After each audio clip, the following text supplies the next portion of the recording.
আপনার বাংলাদেশের হুজুরদেরকে দেখেন, আলেম ওলামাদেরকে দেখেন কিভাবে একজন আরেকজনকে গালাগালি করতেছে, কিভাবে একজন আরেকজনের বিরুদ্ধে মারামারি করতেছে, কিভাবে একজন আরেকজনের বিরুদ্ধে লেখালেখি করতেছে। ন্যূনতম আত্মসম্মান, ন্যূনতম আত্মমর্যাদা থাকলে মানুষ যে ধরনের কথা বলে না, যে ধরনের আচরণ করে না, সেই ধরনের আচরণ সাধারণ মুসলমান তো দূরে থাক, আলেম ওলামারা করতেছে। আমার ব্রেন পরিষ্কার হয়ে গেছে যে আল্লাহ কোরআনে বানু ইসরাইলদের আলোচনা এই জন্যই করেছে যে মুসলমানেরাও একদিন বানু ইসরাইল হয়ে যাবে। আমি বহুদিন যাবৎ ভাবতাম যে আল্লাহ সুবহানাহু ওয়া তাআলা কেন পবিত্র কোরআনে এত বিস্তারিত করে বানু ইসরাইলের ঘটনা বলল, আর দুনিয়ার কোনো জাতির ঘটনা এত বিস্তারিত বলে। কি আদ, কি সামুদ, কি লুত, এক দুই বাক্যে শেষ করে দিয়েছে। এক দুই বাক্য, আদ সামুদ লুত অন্যায় করেছিল, ধ্বংস করে দিয়েছে, এক দুই বাক্যে শেষ। আর ঘটনা বর্ণনা করেছে ডিটেইলস বানু ইসরাইলের কোরআনে। কোরআনের মতো একটা দামি গ্রন্থে যার প্রত্যেকটা বাক্য, প্রত্যেকটা হরফ, প্রত্যেকটা বর্ণ দামি, সেখানে বানু ইসরাইলের ঘটনা দিয়ে পরিপূর্ণ করে রাখা আছে। এটা আগে বুঝতাম না, এখন মুসলমানদের চরিত্র দেখে, ইউরোপ ঘুরে মুসলমানদের অবস্থা দেখে, ফিলিস্তিনে মুসলমানদের উপর অত্যাচার দেখে আমার ব্রেন পরিষ্কার হয়ে গেছে যে আল্লাহ কোরআনে বানু ইসরাইলদের আলোচনা এই জন্যই করেছে যে মুসলমানেরাও একদিন বানু ইসরাইল হয়ে যাবে।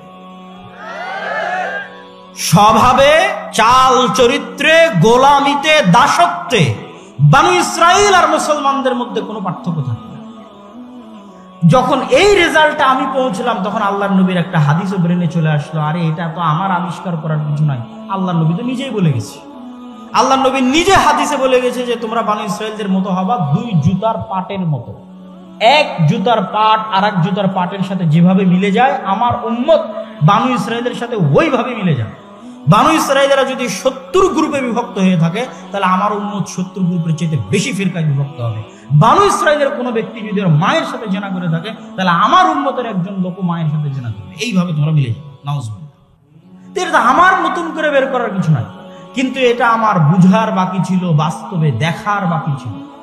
এখন আপনি মুসলমানদের দেখেন, ভারতের মুসলমানদের দেখেন, ইউরোপে যারা মুসলমান গেছে তাদের দেখেন, আপনার বাংলাদেশের হুজুরদেরকে দেখেন, আলেম ওলামাদেরকে দেখেন কিভাবে একজন আরেকজনকে গালাগালি করতেছে, কিভাবে একজন আরেকজনের বিরুদ্ধে মারামারি করতেছে, কিভাবে একজন আরেকজনের বিরুদ্ধে লেখালেখি করতেছে। ন্যূনতম আত্মসম্মান, ন্যূনতম আত্মমর্যাদা থাকলে মানুষ যে ধরনের কথা বলে না, যে ধরনের আচরণ করে না, সেই ধরনের আচরণ সাধারণ মুসলমান তো দূরে থাক, আলেম ওলামারা করতেছে।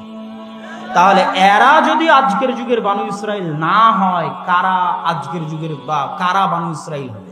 স্বভাবে, চাল চরিত্রে বানু ইসরাইল হয়ে গেছে মুসলমানের। এই জন্য মুসলমানদের ভাগ্যে বানু ইসরাইলের ভাগ্য মিলে গেছে। কিভাবে? ফেরাউন যেভাবে বানু ইসরাইলদেরকে জবাই করত দিনের বেলা প্রকাশ্যে, পৃথিবীতে কেউ বলার ছিল না, ওইরকম মূল্যহীন হয়ে গেছিল বানু ইসরাইল। তো আজকের যারা বানু ইসরাইল, তাদেরকে ওইভাবেই হত্যা করতেছে আজকের ফেরাউনেরা। কেন? ফিলিস্তিনে কি লুকিয়ে হত্যা করা হচ্ছে ভাই? ফিলিস্তিনে কি গোপনে হত্যা হচ্ছে? সারা পৃথিবীর কোটি কোটি মানুষের সামনে, কোটি কোটি মানুষের সামনে। গতকাল ফিলিস্তিনি একজন তরুণী তার ভিডিও দিয়েছে যে তারা আগে ভিডিও দিত ভাই বোন মিলে, ভাই বোন মিলে ভিডিও দিত, বাপের সাথেও ভিডিও দিয়েছে, আর এখন ভিডিও দিয়ে বলতেছে এই যে এটা আমার ভাইয়ের কবর, আমার ভাই মরে গেছে, যে ভাই আমার সাথে আপনাদেরকে ভিডিও দিত। এই যে এটা আমার বাপের কবর, আমার বাপ মারা গেছে, যে বাপও আপনাদেরকে ভিডিও দিত। দুনিয়ার মানুষকে সম্বোধন করতেছে যে এই যে দেখেন ফিলিস্তিনের এই অবস্থা, এই যে কারেন্ট নাই, এই যে পানি নাই, এই যে বিদ্যুৎ নাই, এই যে খাবার নাই, এই যে আমাদেরকে হত্যা করা হচ্ছে, এই যে আমার ভাইকে মেরে ফেলে দিল, এই যে আমার বাপকে মেরে ফেলে দিল, এই যে আমার বোনকে মেরে ফেলে দিল। লক্ষ লক্ষ মানুষ দেখতেছে, সারা বিশ্বের মুসলমানেরা দেখতেছে, মুসলিম দেশগুলো দেখতেছে, সারা বিশ্বের কাফের মুশরিকরা দেখতেছে, ইহুদি খ্রিস্টানেরা দেখতেছে, বিবিসিতে দেখতেছে, আল জাজিরাতে দেখতেছে, কিন্তু কথা বলার কেউ নাই। তাহলে আমরা যদি ওই যুগের বানু ইসরাইল না হইতে, এর চেয়ে বড় উদাহরণ কি নিবেন? সেই যুগের ফেরাউনের কথা আল্লাহ কোরআনে বলছে যে ও জীবিত জবাই করে দিত পুত্র সন্তানকে চোখের সামনে। এরা তো জীবিত আমাদের শিশু বাচ্চাদেরকে হত্যা করতেছে সারা পৃথিবীর চোখের সামনে, কেউ বলার নাই। তাহলে আমরা বানু ইসমাইল কিন্তু হয়ে গেছি বানু ইসরাইল। কেন? আমাদের স্বভাব চরিত্র, চাল চরিত্রের কারণে আল্লাহ বানিয়ে দিয়েছে। মুসলমানদের এই স্বাভাবিক চাল চরিত্র বিকৃত হলো কখন? একই কারণ, সেম কারণ। ঠিক যেভাবে 200-300 বছরের গোলামিতে, 200-300 বছরের ফেরাউনের গোলামিতে বানু ইসরাইলের স্বভাব নষ্ট হয়ে গেছিল, ঠিক তেমনি 200 বছরের কলোনিয়াল সিস্টেমের গোলামিতে আমাদের চরিত্র বিকৃত হয়ে গেছে। ভাই, আমরা 200-250 বছর থেকে গোলাম। আপনি মনে করেন না যে আমরা স্বাধীন হয়েছি?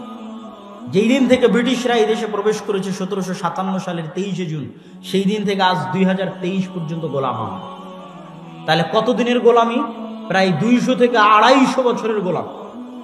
তো ওই 1757 23শে জুনে যে মুসলমানরা এই দেশে বসবাস করত, ওর আত্মমর্যাদা ছিল, ওর আত্মসম্মান ছিল, ওর দাপট ছিল, ওর ক্ষমতা ছিল, ওর সাহস ছিল, আর আমানতদারিতা ছিল, ন্যায়পরায়ণতা ছিল।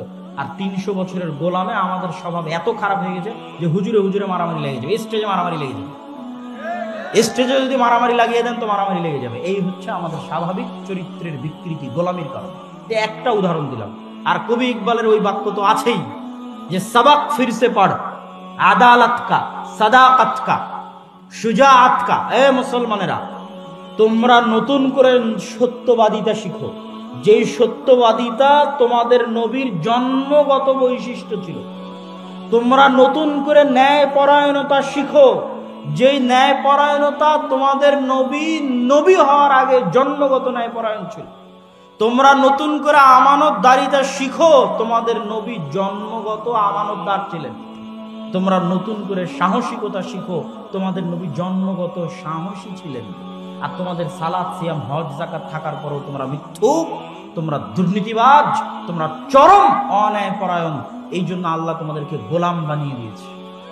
তোমরা নতুন করে সত্যবাদিতা, আমানতদারিতা শিখো, আল্লাহ তোমাদেরকে পুনরায় দুনিয়ার নেতৃত্ব দিয়ে দিবেন। আপনি যান, এই 3টে জিনিস পরীক্ষা করেন। একটা মসজিদ ধরেন, মসজিদ কমিটি ধরেন, মসজিদের ইমাম মুয়াজ্জিন ধরেন, ওই মসজিদে সালাত আছে, সিয়াম আছে, যাকাত আছে, মসজিদের মুসল্লি হজ করে এসেছে, কি নাই? সত্যবাদিতা নাই, আমানতদারিতা নাই, ন্যায় পরায়ণতা নাই। হয় কমিটি ইমামের উপর জুলুম করছে, না হয় ইমাম মুয়াজ্জিনের উপর জুলুম করছে, না হয় কেউ কারো নামে সত্য মিথ্যা কথা বলছে, না হয় কেউ টাকা মেরে নিয়ে আমানতদারিতার খেয়ানত করতেছে। মাদ্রাসায় যান, মাদ্রাসায় গিয়ে মাপেন, সালাত আছে, সিয়াম আছে, হজ আছে, যাকাত আছে, কি নাই? আমানতদারিতা নাই, ন্যায় পরায়ণতা নাই, সত্যবাদিতা নাই। ইসলামী দলে যান, ইসলামী সংগঠনে যান, কি আহলে হাদিস, কি সালাফি, কি নন আহলে হাদিস, কি হানাফি, ইসলামী দল সংগঠনে যান, গিয়ে দেখেন সালাত, সিয়াম, হজ, যাকাত আছে, কি নাই? আমানতদারিতা নাই, ন্যায় পরায়ণতা নাই, সত্যবাদিতা নাই, সাহসিকতা নাই, চামচামি আছে, চাটুকারি আছে, দুর্নীতি পরায়ণতা আছে, মিথ্যাবাদিতা আছে, অসাহসিকতা আছে। এদেরকে দিয়ে কোনোদিন পৃথিবী বিজয় হবে না। গোলাম ইবনে গোলাম, দাসের ছেলে দাস, এভাবে গোলামি করেই পার হয়ে যাবে। এই চারিত্রিক বিকৃতি গোলামি থেকে এসেছে। আমাদের স্বাভাবিক চরিত্র এরকম ছিল না, গোলামি করতে করতে এই চরিত্র এসেছে। কেন?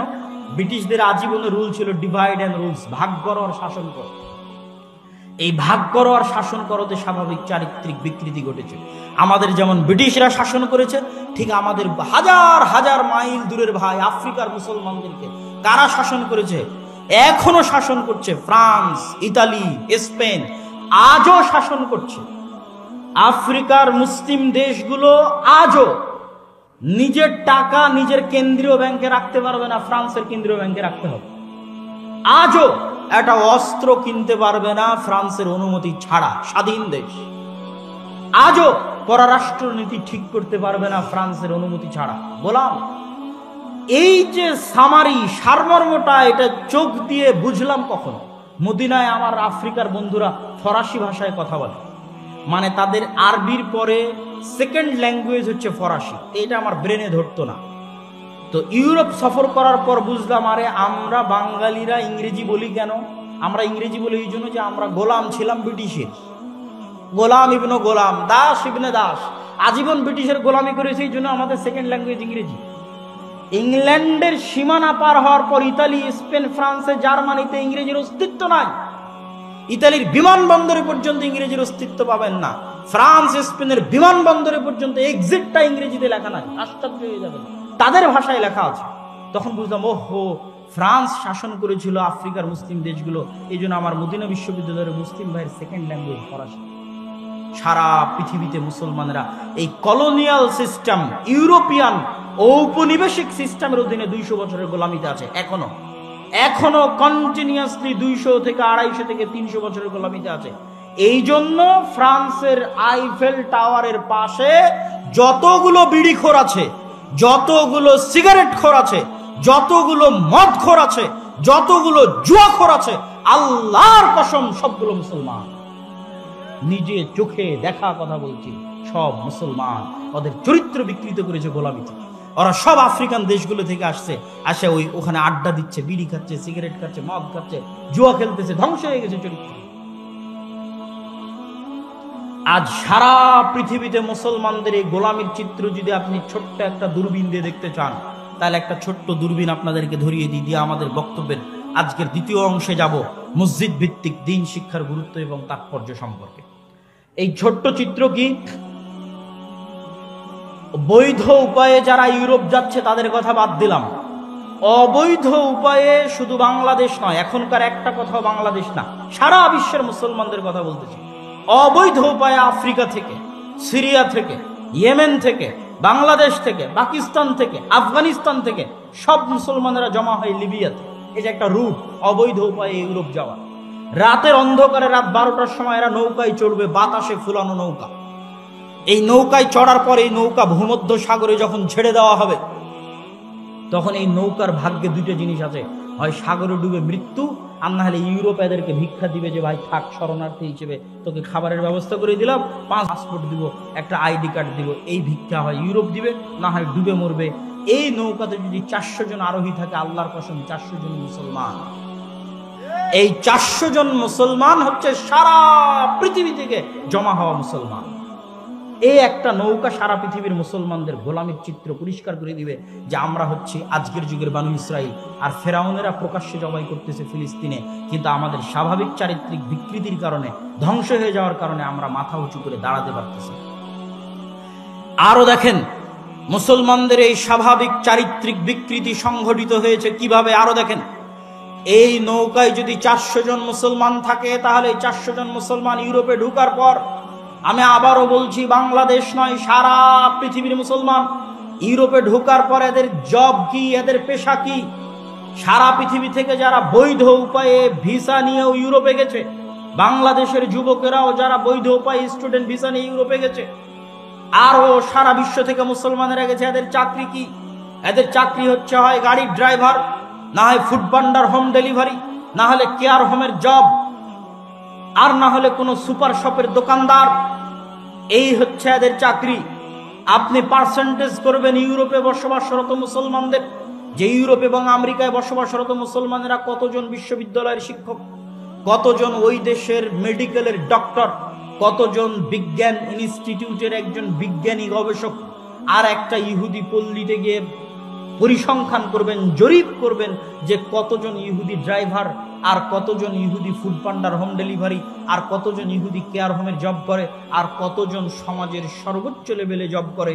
এটা হচ্ছে মুসলমানদের লেভেল। 100 জনে 90 জন সমাজের 3য় শ্রেণীর নাগরিক, সমাজের 3য় শ্রেণীর জব করে। কেন? এরা সবাই নিজ নিজ দেশ থেকে চরম মূর্খ, চরম অসভ্য, চরম অশিক্ষিত হয়ে সেখানে গেছে। আর আমাদের সরকারের প্রয়োজনও নাই আমাদেরকে এবং আপনাকে শিক্ষিত করা। কেন প্রয়োজন নাই?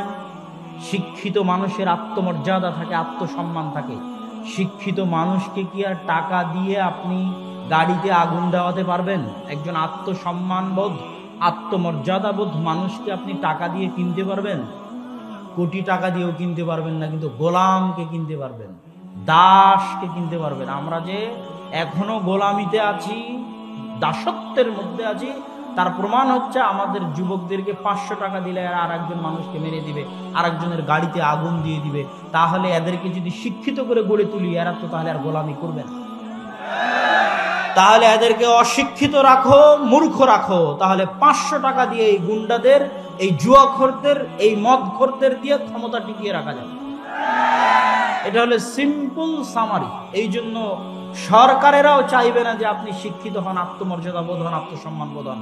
যে ন্যায়পরায়ণতা বিক্রি করতে পারবে, সত্যবাদিতা বিক্রি করতে পারবে, আমানতদারিতা বিক্রি করতে পারবে, একমাত্র তারই দরকার। এটা হচ্ছে গোলামির চিহ্ন। দাসত্বের চিহ্ন, আলামত যে আমরা দাস এবং গোলাম, এবং সারা পৃথিবীর মুসলমানদের মধ্যে চিহ্ন বিদ্যমান। সম্মানিত উপস্থিতি, পিছিয়ে আছে। এই পিছিয়ে থাকা স্বচক্ষে দেখার পর, নিজ চোখে অনুভব করার পর, যে আমাদের কাছে আজকের যুগের ফেরাউনরা শিক্ষা এবং জ্ঞান বিক্রি করে, শিক্ষা এবং জ্ঞান বিক্রি করে আমাদেরকে গোলাম বানিয়ে রাখে। তারা শিক্ষিত, আমরা মূর্খ। একটা মাস্টার্স কোর্স 9 মাসের দাম 35 থেকে 40 লক্ষ বাংলাদেশি টাকা। একটা মাস্টার্স কোর্স 9 মাস, মূল্য বাংলাদেশি টাকা 35 থেকে 40 লক্ষ টাকা। তাহলে একটা 9 মাসের মাস্টার্স কোর্সের জন্য যদি 40 লক্ষ টাকা নেয়, তাহলে একটা পারমাণবিক বমের থিওরি দিতে কত কোটি টাকা নেবে? আর একটা বিমান কেমনে বানাতে হয়, বোয়িং আর এয়ারবাস কেমনে বানাতে হয়, ওইটা শিখাতে কত কোটি টাকা নিতে পারে?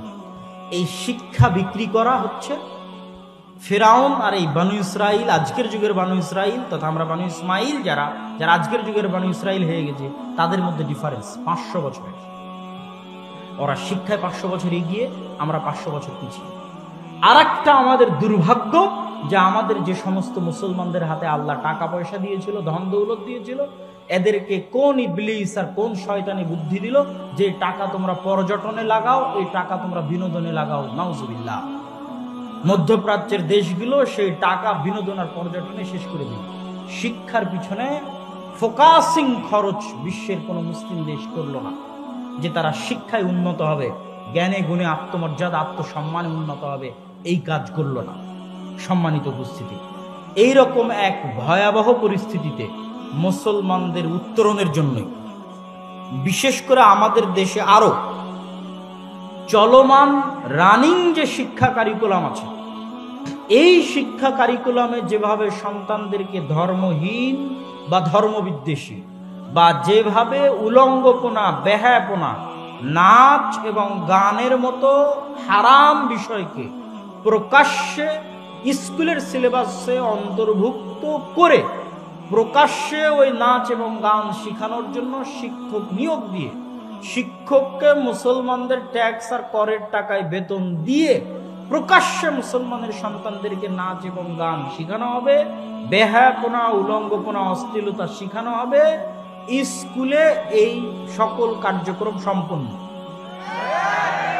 এইরকম এক ভয়ঙ্কর অবস্থায় আপনারা যদি ভবিষ্যৎ প্রজন্মকে রক্ষা করতে চান, ভবিষ্যৎ প্রজন্মের ঈমান এবং আকীদা রক্ষা করতে চান, তাহলে যখন আমাদের গোলামি শুরু হয়েছিল ব্রিটিশ আলমে, ব্রিটিশের শাসন আমলে আমাদের যে গোলামি শুরু হয়েছিল, তখন যেমন আমাদের আদি বাপদাদারা তাদের পরবর্তী প্রজন্মের ঈমান আকীদা রক্ষার জন্য মসজিদ ভিত্তিক মক্তব চালু করেছিল, দ্বীন শিক্ষার ব্যবস্থা চালু করেছিল, আজ আবারও ওই বিধান যে মসজিদ ভিত্তিক দ্বীন শিক্ষার ব্যবস্থা করতে হবে, এটা প্রত্যেক মুসলমানের উপর, প্রত্যেক মসজিদ কমিটির উপর, মসজিদের সাথে সংশ্লিষ্ট দায়িত্বশীলদের উপর আমার জ্ঞানে, আমার বিবেচনায়, আমার বুদ্ধিতে ফরজের মতো জরুরি কর্তব্য। এই ফরজের মতো জরুরি কর্তব্য আরো কেন, আরো একটু খুলে বলি। এখানে 1 ঘন্টা বা 1.5 ঘন্টা যদি বক্তব্য দেই, তাহলে আপনারা বাড়িতে যেতে যেতে সব কথা ভুলে যাবেন। গত বছরও এখানে এসেছিলাম, গত বছরও হয়তো 1.5 ঘন্টা বক্তব্য দিয়েছি, আজ আর মনে নাই আপনাদের। তার আগের বছর যদি এসে থাকি 1.5 ঘন্টা বক্তব্য দিয়েছি, ভুলে গেছে, মনে নাই। কিন্তু আপনারা ছোটবেলায় যে বক্তব্যে 2-1টা দোয়া শিখেছেন, যে 2-1টা কোরআনের আয়াত শিখেছেন, আমল আকীদা শিখেছেন, ওটা এখনো মনে আছে। মরা পর্যন্ত অতটুকুই কাজে লাগে, সারা জীবনে আর সেভাবে শিখাও হয়। আজকে যদি ওই মক্তব ব্যবস্থা উঠে যায় বা গেছে, থাকলে সেভাবে শক্তিশালী সচেতন অবস্থার উপর নাই, মজবুত অবস্থার উপর নাই। যেভাবে উঠে যাচ্ছে এবং উঠে গেছে, যেভাবে এলাকায় গ্রামে গ্রামে ব্রাক থেকে শুরু করে, প্রাথমিক বিদ্যালয় থেকে শুরু করে, কিন্ডারগার্টেন স্কুল থেকে শুরু করে, ইংলিশ মিডিয়াম স্কুল থেকে শুরু করে, খ্রিস্টান মিশনারিদের স্কুল থেকে শুরু করে ছড়িয়ে পড়ছে, সেটার সাথে আমরা যেভাবে শিক্ষা বিমুখ জাতি, শিক্ষা বিমুখ, আমাদের কাছে উন্নতি কি? আমাদের কাছে উন্নতি হচ্ছে কনস্ট্রাকশন। বিশাল 300 ফিট রাস্তা বানিয়েছেন, অথচ আপনারাই দাবি করছেন ইংল্যান্ড আপনাদের চেয়ে উন্নত। ইংল্যান্ডে যান দেখি এত বড় রাস্তা আছে কিনা ইংল্যান্ডে, যে দেখেন যে আছে কিনা ইংল্যান্ডে এত বড় রাস্তা, আপনাদের এলাকার মতো সরু রাস্তা। তার মানে আমি বলছি না যে রাস্তা তৈরি করা উন্নতি নয়। আপনি মনে করছেন বিশাল দুবাই বুর্জ খলিফা বানিয়ে আপনি উন্নত হয়েছেন, তো বুর্জ খলিফার মতো আর বুর্জ খলিফা আমেরিকা ইউরোপে আছে কিনা দেখেন তো, নাই। তার মানে আমি বুঝাতে চাচ্ছি যে ওরা যদি পৃথিবীর আজকে সবচেয়ে উন্নত জাতি হয়ে থাকে, আর বিল্ডিং বানানো যদি উন্নতি হয়, তো সবচেয়ে উন্নত উঁচু বিল্ডিং ওদের এলাকায় থাকে, স্বাভাবিক। রাস্তা বানানো যদি উন্নত হয়, তাহলে সবচেয়ে প্রশস্ত রাস্তা ওদের এলাকায় থাকে। সেটা ওদের এলাকায় নেই, মুসলমানদের এলাকায় আছে, কিন্তু মুসলমানেরাই গোলাম। তাহলে ওরা কি দিয়ে পৃথিবী চালাচ্ছে ভাই? ওদের কাছে আছে অক্সফোর্ড, ক্যামব্রিজ, হার্ভার্ড, যা আপনার কাছে নাই। তাহলে মুসলমানেরা যদি উন্নত হতে চায়, তো ওখানে কাজে লাগাতে হবে। ওই একই রোগ, একই অসুস্থতা মুসলমানদের আপনাদের রুট লেভেলে, স্বাভাবিক রুট লেভেলে। মসজিদ উন্নত কেন? মসজিদে টাইলস আছে, মসজিদে এসি আছে। তো মসজিদ স্বর্ণ দিয়ে বানিয়ে দেন, এলাকার সব তো জুয়াখোর মদ করে ভরে গেছে। তো স্বর্ণ দিয়ে মসজিদ বানিয়ে কি করবে, যেখানে আশেপাশের সব মদখোর, জুয়াখোর, ফ্রি ফায়ার, পাবজি, এগুলোতে যুবক সমাজ ডুবে গেছে। ওই এলাকার মসজিদ স্বর্ণ দিয়ে বানিয়ে কি করবে? এই জন্য আমি এখন পর্যন্ত 130-এর অধিক মসজিদ সফর করে ফি সাবিলিল্লাহ, আল্লাহর সন্তুষ্টির জন্য 130-এর অধিক মসজিদ সফর করে শক্তভাবে মসজিদ কমিটিদেরকে বলা আছে যে এই মসজিদের টাইলস বিক্রি করে মসজিদে মক্তব চালু করেন, মসজিদের এসি বিক্রি করে মসজিদে মক্তব চালু করেন। এরকম অসংখ্য মসজিদে গেছি যেখানে মসজিদে এসি আছে, টাইলস আছে, কিন্তু মসজিদে মক্তব নাই। কোথাও মক্তব আছে বেহাল দশা, খোঁজ নেওয়ার কেউ নাই, দেখার কেউ নাই। কোথাও মক্তব আছে, কেউ একটু খোঁজ নিলে সবাই তাদের সন্তানদেরকে পাঠায় না, 5 জন, 10 জন, 40 জন, 50 জন, ভয়ঙ্কর করুণ অবস্থা। তাহলে আমাদের দৃষ্টিতে উন্নতি কি? আমাদের দৃষ্টিতে টাইলস মানে উন্নতি, এসি মানে উন্নতি। এই জন্য আমরা গোলাম।